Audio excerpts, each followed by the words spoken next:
na artwork.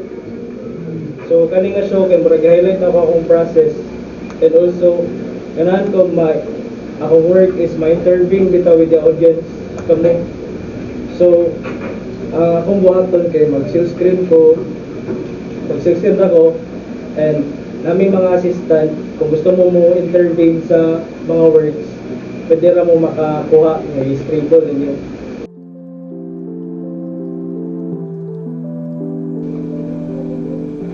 So ako ang work is same na siya sa kanang bitong sa t-shirt, nakapamilyar na. So murag sa una kuha na siya kanang art yun na siya, nga murag i-commercialize na iman na siya o kanang printa sa shirt. Kaya karon na paid na siya ba? So usually mga DTF na lang ang mga so murag karon kay nabuhi siya balik. Ang tawag ani sa fine art is serigraph, hindi siya silk screen.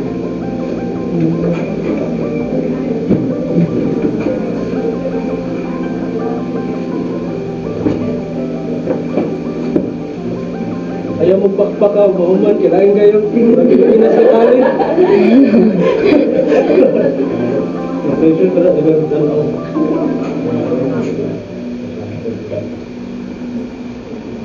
So usually, kanang one-of-one na ginawang ginahima ni, like, kanang usara siya ba niya, ako na siyang gugtong.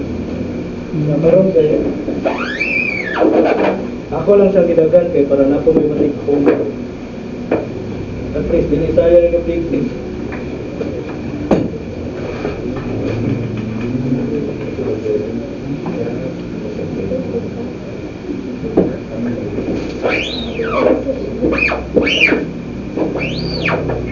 Yeah, ang show kayo nag-speak sa siya kung unsa mo ginang art, no? Luxury ba siya or necessity ba siya sa tao? Kaya we usually see art or experience art sa mga luxury or kung dato tayo ratang palit art, but grabe.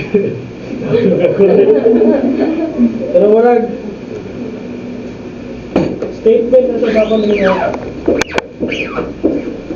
ang art ba kay para siya sa tanan, wala ipili nga age, wala ipili nga kung pilay sulod imong bang.